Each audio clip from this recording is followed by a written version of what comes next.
Welcome back to Parenting Explained. I'm your host, Dr. Hammond. Today we are going to be discussing a very sensitive topic. It's a topic that affects millions of people, and that is the topic of infertility.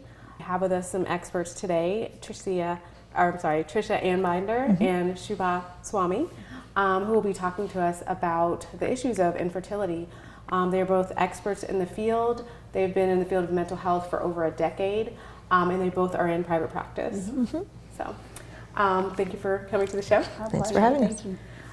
So I just want to start with this notion. I think that when it comes to the issue of infertility, a lot of times people have a lot of myths surrounding infertility, such as it only can happen to women, or it's only for first-time parents, let's say, trying to be parents. So how would you define infertility?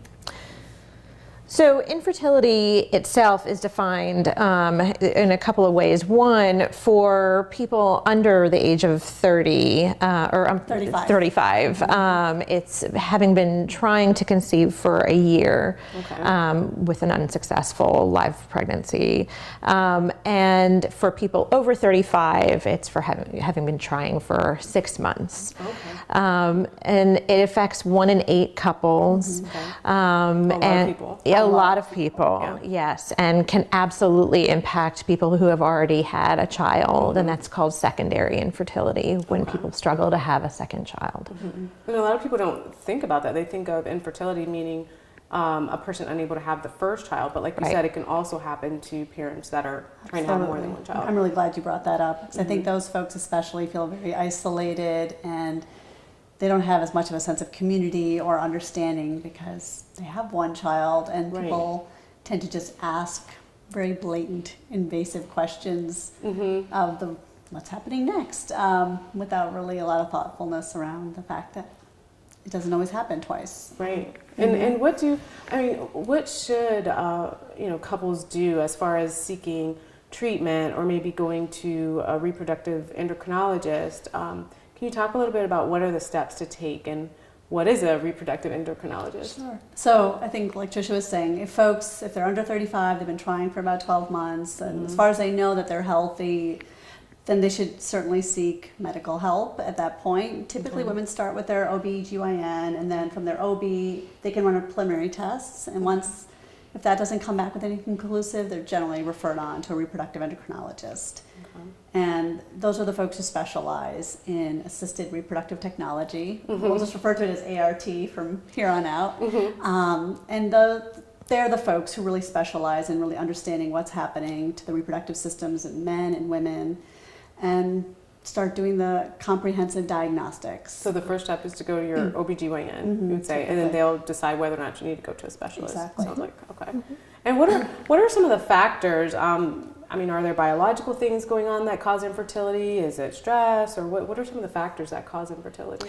So stress gets a lot of attention in infertility, and stress certainly can impact fertility, but it's not nearly as primary as is given kind of a lot of credit.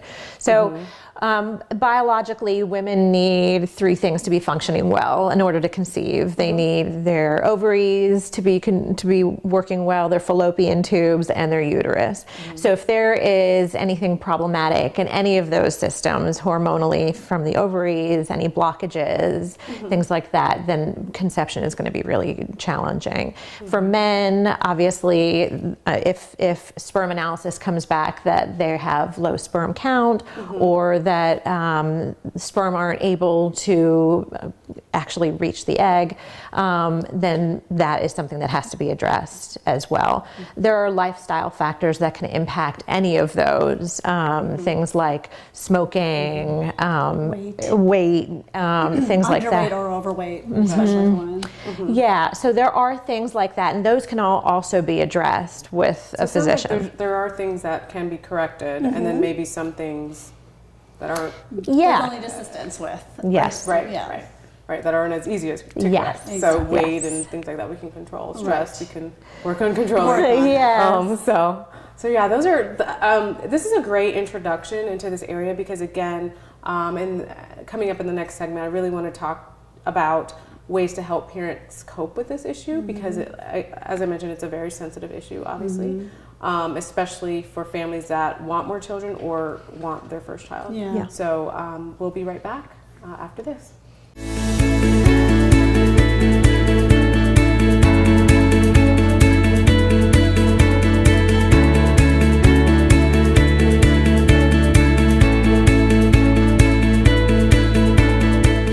Hi, I'm Dr. Hammond, and I'm here to tell you about 5 self-esteem boosters for your child. Number 1, explain to your child that no one is perfect. There's a lot of children that struggle nowadays to be the perfect child, to be the perfect student, and think that they're going to be perfect in life. That's a very hard standard to live up to, and it's unrealistic. So explain to your child that no one is perfect and focus on their strengths. The second thing, make sure to spend one-on-one time with your child. I know as a parent that you're very busy, but it's so beneficial to spend that one-on-one time with their child. In years of working with children, the number one thing that they said if they've wanted from their parent is to spend one-on-one time with their child. Hundreds of children have told me that. So be sure to spend one-on-one time with your child. The third thing is to make sure that you're praising your child and tell them that you are proud of them. They hear so much negativity on social media and so much negativity from school and other outlets. So be the one that praises them and tell them that you are proud of them. The fourth thing, again, as a reminder, focus on their strengths. Tell them the things that they're good at. Remind them that it's okay if they like art, maybe you like music or sports, whatever they are into, make sure that you focus on those strengths. And number 5, make sure that you encourage activities that they also enjoy. So again, if they love to read and they're into academics, great. If they love art or music or sports, wonderful. Make sure to encourage the activities that they enjoy. Thanks.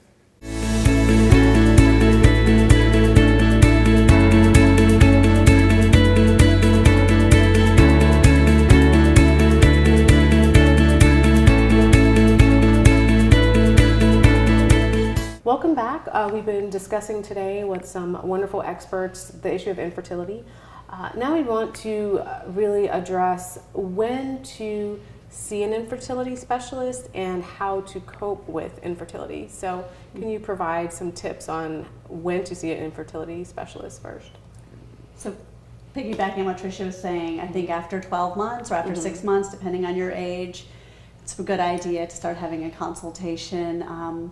Also for folks who, especially women who might be having very painful periods, or if they're not able to track their ovulation at home, they're having irregular or painful periods, those are all warning signs that there could be something like PCOS going on or endometriosis. And PCOS, you mean? Sorry, polycystic ovarian syndrome, which is a common issue that can impact fertility. And a lot of times it's not diagnosed until people are trying, and then it comes up. So when folks are trying at home and they're realizing, women tend to already research things and they'll figure out, Google, yes. Start taking temperatures, they'll start doing ovulation kits, and if they're not able to kind of track things or still not getting pregnant while they're tracking, then that's a good time to And is there any tips on what to bring in to that first visit to an infertility specialist?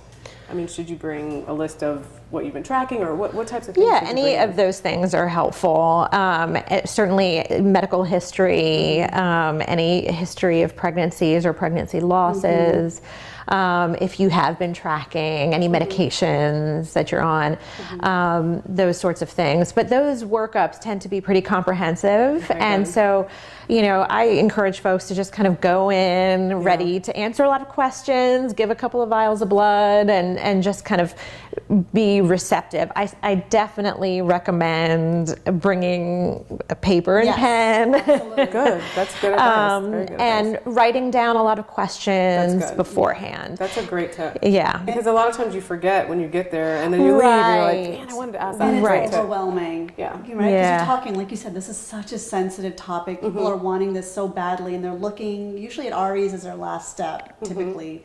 So they have such a heightened sense of anxiety and hope, and so it can almost just be like emotional overload. So, even bringing a third person. I have several clients who brought a mom in or a friend. That's a great tip too. To just have, again, another set of ears, another set taking notes. So when they come back later and they're talking at the kitchen table, everyone can interject as to what's been going on. And you mentioned, I think you said RE, and then there's Sorry, IVF. the reproductive. Well, tell us a little about the terminology, because there's a lot of different terminologies out there. So ART is assisted reproductive technology, and that applies to any time that technology is being used to help conceive. And RE is a reproductive endocrinologist. And then there are terms that are thrown around like IUI and IVF. IUI is intrauterine insemination, and that's when the sperm is taken out and cleaned and washed and put into a catheter and inserted through catheter, and so that way they are bypassing the fallopian tubes and things like that. So if conception is problematic for those reasons. IVF is in vitro fertilization, and when IUIs have been unsuccessful, or if there is an issue that can't be addressed through IUI. In vitro fertilization is the process where a woman's eggs are taken out and paired with her partner's sperm and placed into a petri dish and kind of given the conditions that they would need for conception to take place, and then allowing the egg to fertilize, and then once it's been fertilized, putting it back into the uterus. Okay, so it sounds like there's a lot of different possibilities. There are options, and then the specialist would sort of go through what option would be best for you. Exactly. And there are more and more options every year. The technology is kind of booming. So, okay, that's I mean, great to know. Any tips to really cope with this process? Like you said, it can be emotionally overwhelming, draining, confusing. How do you tell people to talk to cope people with this like process? us for sure? Because we understand, and there is so much complexity to it, right? There's depression, there's grief, there's sadness, there's anxiety, sense of being out of control. A lot of times I talk to folks about obviously still engaging in your life, like finding things that are hobbies that are still giving you fulfillment and joy, especially things that have a beginning, middle, and end. It's really nice to see something through, because this process can go on for months, maybe years. And to still have that sense of accomplishment, productivity, fulfillment, and just taking such good care, like being extra, I say selfish in the best sense of the word to people during this process. So really taking, like I said, like the self-care time too. Absolutely. That's great, because it can be, I mean, like time consuming and consuming just, I mean, in your brain. To be thinking about all the different possibilities. So like you said, taking the time to use your support systems. Absolutely. Doing other things too that are not necessarily focused on that. Those are great tips. Any other tips that you would add for families? I think especially for women who are struggling to have a second child after already having a child, that can be an especially important time to reach out for extra support, especially because it's challenging to go through to infertility organizations or things like that really are primarily focused on primary infertility, which is having a hard time getting pregnant the first time. So for folks who are struggling to grow their family after having a first child, it can be really isolating. Wow. So there's less groups out there, you're saying? There are. Wow. So it's, we encourage folks to really seek out the people in their lives that they feel comfortable with, that give them the support that they need, and when they exceed that, to really seek out support from someone who specializes in this. That's a great idea, and I agree with you. I mean, definitely reaching out, to mental health professionals is important. You, both of you, obviously specialize in this area, which is really important, and obviously understand some of the special needs and whatnot of families experiencing this. So, thank you so much, and we will be back right after this.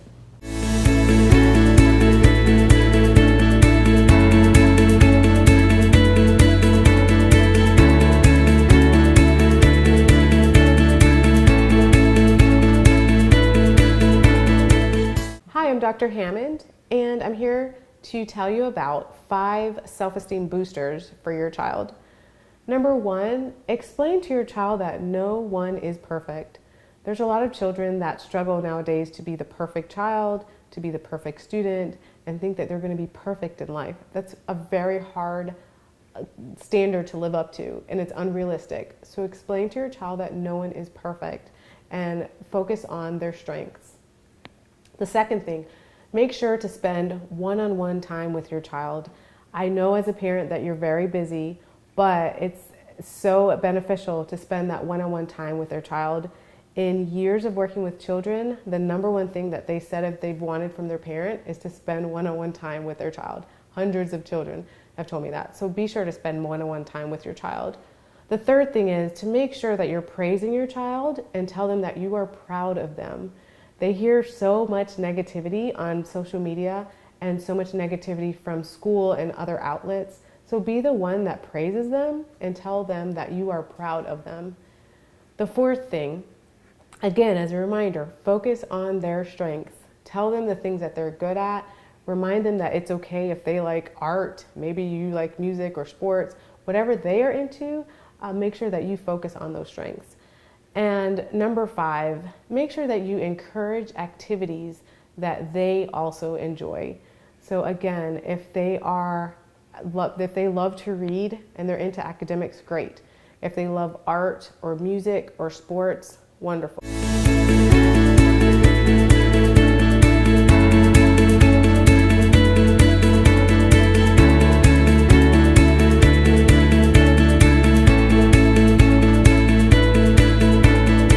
So welcome back. We've been talking about infertility, what it is not, when to see a specialist, and how to cope with that. What are some other resources, maybe community resources or places of support that families can use during this time? There's resolve.org, it's a website, and through there's support groups. You can find local therapists and support groups, and they have great information, and they update blogs and articles constantly. And ASRM is the American Society of Reproductive Medicine. Nice. That is our governing body. They dictate all the standards for professionals, the medical professionals, mental health, and they have a whole section for patients. And I think that's the best place to go. They're going to have the best articles, the best information. The frequently asked questions segment is perfect. They really will, especially going before that first appointment, to go there. They'll give you tips, videos, everything on what to expect. So it's good because it sounds like those sites really prepare you, like you said, for that first visit, what to do, what to expect. Perfect. And then through our website, Atlanta Fertility Support Alliance, we're going to have resources on there, and we're connected to other therapists in the community, the Atlanta community especially, who are all specialists in this field and who are really well versed in just the whole spectrum of reproductive mental health. Perfect. Great. Any other resources? Or no, she named the big ones, and I always kind of put out the caveat of the internet is full of resources, and some of which are really helpful and provide all the information that you could want, and then some of them that are really unhelpful. And it's up to each person to kind of find a balance between seeking out support online, which can be great, but also being discerning about the what they find and people's stories and kind of. There's a lot on the internet. There's a lot on the internet. That's why YouTube. YouTube, you can learn everything on YouTube. That's right. So to be discerning about what websites they're using, and those forums that can be really helpful in terms of feeling like there are other people going through what you're going through. Sometimes it's not all that helpful emotionally to hear lots of horror stories. Right. And that's a great point. I think definitely, again, to be aware of the websites that you go to. You, both of you have provided really great resources, professional websites. Reputable websites are very important. There's a lot of horror stories in any field out there, so avoid those. Definitely. What about at home? What tips do you have for couples at home? Maybe they are very overwhelmed by this process. Maybe they have started fighting more, and it's affecting their job or affecting something else in their life. What tips do you have for them to cope at home in the home setting? So I think really for a couple, reaching outside themselves for support, both Shubha and I work with couples, kind of trying to find a way to maintain connection and sanity through the process. Yes. But there are lots of things that couples can be doing on their own. I encourage couples to think about setting up kind of a ritual during their monthly cycle, whether it's kind of going out to a special dinner on the night that they take their pregnancy test, whether or not they're pregnant, or taking a day off together just to kind of watch movies and grieve, whatever it is that they need to do to kind of pull together in partnership. I really like those tips. Yeah. Or even celebrating and excuse me, connecting with what brought them together initially, what are the things that they really enjoy and they've always enjoyed sharing together. So instead of focusing always on the future of what could be or what we want to have happen, be more in the present. What do we enjoy now? What do we want to be doing together? What do we like about that's a great point too. I mean, to really focus on the present, like you said, because maybe you can be in a relationship for 5 years, let's say, and great things, strong relationship, and then dealing with this issue, but instead focusing on the positives. There's so many other positive things about the relationship. And I mean, but really though, when you think of like couples especially, and the stress level is just so high, and there's red flags when it's too much, and you need to seek out a mental health professional. What are some of those red flags for families, for couples to think about when they can say, you know what, this is too much and I need to seek help? When it becomes preoccupying to the point that they're not able to enjoy things that they used to, where they're finding that they are less effective or not able to concentrate at work or school, when they're finding that they're isolating to the point that they're kind of disconnected from their social supports, infertility can bring out issues of depression, anxiety. A lot of people respond to it as though it's a traumatic experience, and it often is. So anytime those are the things that are kind of starting to show up, those are the times that it's really important to add to the team someone who can speak to the psychological impact. I like how you said that, adding to the team, because that is what you're doing. Right. Adding to the team of support. Right. That's a great way to think about it. I mean, as we all know, there is a stigma with mental health, but I like that approach of just adding to the team, whether it's your mother, your sister, your significant other, or whomever else, you add another person, which is a mental health professional in some cases. So, any other tips? Well, I would just add to that so many people are so focused on the end objective that they lose sight of themselves. So they tend to squash all these red flags, or just it's not as important. I just need to get through. I just need to keep going. And I really champion, your self-care. Even as a parent, that's such an important thing to remember. When you're raising children, you have to take care of yourself. Otherwise, you're not going to be able to really be present and be available to your family. So start now, even when you're trying to conceive. I like that. I really like that. So self-care, as you mentioned, very, very important. Make sure to take care of yourself, because really that's in the best interest of your child. The whole unit. Yes. What could you tell us again your website? It's AtlantaFertilitySupportAlliance.com, and on that website there are links to my website, Shubha's website, and how to contact each one of us, and programming that we'll have and resources. Okay. And tell us a little bit more about what each of you do. I know you specialize in the area of fertility, but infertility. So I'm also in private practice in East Cobb, which is just north of Atlanta. I work with adults, and I do kind of the range of anxiety, depression, adjustment. I do hypnotherapy, a lot around mindfulness work with folks, and just helping them cope as effectively as possible with day to day. And then, of course, I really have a passion for reproductive mental health and postpartum health. Nice. And I have a private practice as well in Atlanta, and I work with individuals, couples, and groups. I specialize in working with infertility and the transition into parenthood, but also work with individuals struggling with life transitions and depression and anxiety as well. Nice. All right, thank you so much. A lot of great, wonderful tips. So we are wrapping up here, and thank you so much again. Thank you. And tune in next time.